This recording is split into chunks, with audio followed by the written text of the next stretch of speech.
ఈరోజు వీడియోలో పాలకోవా అనేది ఎలా తయారు చేయాలో చూపిద్దాం అనుకుంటున్నాను. ఇందులో ఒక ట్విస్ట్ ఉందండి. వీడియో ఫుల్ వరకు చూడండి చెప్తాను. దీనికోసం ముందుగా 1 లీటర్ పాలను తీసుకున్నానండి.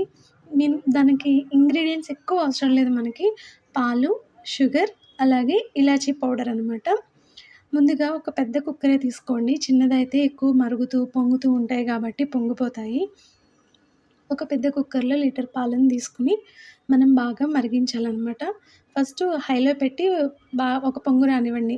అంతేగాని పొంగిపోనివ్వకండి. లీటర్ పాలకి 200 గ్రామ్స్ ఆఫ్ షుగర్ పడుతుందని మా అమ్మ చెప్పింది గానీ, అంత అవసరం లేదండి. ఎందుకంటే మీరు పాలన్నీ మరిగాక, సగం అయ్యాక, చాలా తక్కువయ్యాక కదా మనకి కోవా అనేదొస్తుంది. ఫస్ట్ కొంచెం షుగరేసి ఒకసారి టేస్ట్ చేయండి. దాన్ని బట్టి షుగర్ యాడ్ చేసుకోవచ్చు. పాలని అలా తిప్పుతూనే ఉండాలి. భయపడకండి, మొత్తం తిప్పుతున్నంత సేపు వీడియో చూపిస్తానే ఉంటారనుకుంటారేమో. లేదులెండి. ఇలాంటప్పుడే గుండె రాయి చేసుకోవాలి కదండీ నా పిచ్చి జోకులకి. దుద్దు కొట్టకండి, నేను చెప్తున్నాను. ఏం లేదు, అది మెల్లగా మనకు పొంగుతుంది కదండీ! ఆ పొంగేలోపు ఇలా సోదేశానంతే. పాలనేవి అడుగంటకుండా మంచిగా తిప్పుకుంటూ, ఆ కుక్కర్ పక్కన సైడ్స్ కూడా ఇలా అనుకుంటూ తిప్పుకుంటూ ఉండాలండి. మనం పోసిన పాలు హాఫ్ అయ్యే వరకు మనం తిప్పుతూనే ఉండాలి. సగానికి సగం అయిపోవాలన్నమాట. అప్పుడు మనం షుగర్‌ననేది యాడ్ చేసుకోవచ్చు.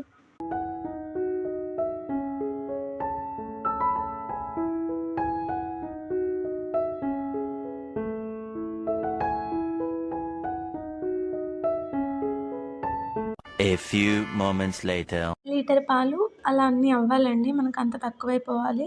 ఇప్పుడు ఇందులో షుగర్ యాడ్ చేసుకుందామన్నమాట. షుగర్ యాడ్ చెప్పాను కదండీ, షుగర్ మొత్తం యాడ్ చేసేసుకోవద్దని. కొంచెం వచ్చి మీరు టేస్ట్ చూసుకొని యాడ్ చేసుకోండి. మనకి ఓవర్ స్వీట్ ఉన్నా కూడా తింటే మనకి అదొక హెడేక్ లాగా అనిపిస్తది. మైల్డ్‌గా ఉంటే చాలు. చెప్తే నమ్మరు కానండి, స్వీట్ షాప్‌లో కన్నా చాలా బాగా వచ్చింది. దాన్ని మెల్ట్ అయ్యే వరకు, షుగర్ మెల్ట్ అయ్యే వరకు అలా తిప్పుకోవాలన్నమాట. మనకి ఎలా వచ్చిందంటే కలకందలో చిన్న చిన్న అదేమంటారు, లేయర్స్ లాగా ఉంటాయి కదా, అలా వచ్చిందనమాట. ఇంతకీ ట్విస్ట్ ఏంటంటే, నేను పాలకోవా చేద్దాం అనుకుంటే మనకి కలకంద వచ్చిందనమాట. ఎందుకలా అయిందో అర్థం కావట్లేదు.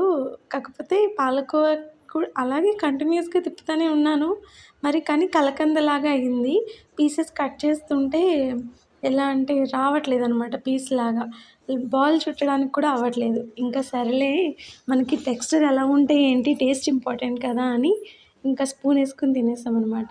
మంచిగా టేస్ట్ కోసం ఇలాచీ పౌడర్ అనేది యాడ్ చేశాను.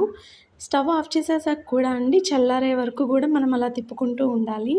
ముందుగా పీసెస్ కట్ చేసుకుందామని ప్లేట్‌కి గీ రాసుకొని ఆ టెక్స్చర్ అంతా ఇందులో వేసుకున్నాను. మావి గేదె పాలే కాబట్టి త్వరగా వచ్చేసిందండి. మనకి బయట పాలైతే ఇంకా తిప్పుకుంటూ ఉండాలి చాలాసేపు. ఇది మినిమమ్ మనకి 30-35 మినిట్స్‌లో అయిపోయిందనమాట. మంచిగా ఆరాక కట్ చేసుకోవడమే. కాకపోతే ఇది కలకంద అయింది. మీరు కూడా ట్రై చేయాలి అనుకుంటే గేదె పాలు లేకపోయినా ఫుల్ క్రీమ్ మిల్క్ ఉంటాయి కదా, వాటితో ట్రై చేయండి. వీడియో కనుక నచ్చితే ప్లీజ్ లైక్ చేయండి, షేర్ చేయండి, కామెంట్ చేయండి. మరిన్ని వీడియోలు మీ ముందుకు రావాలి అంటే నోటిఫికేషన్ రావాలి కదా, దానికోసం ఏం చేయాలి? సబ్స్క్రైబ్ చేయాలి. బాయ్.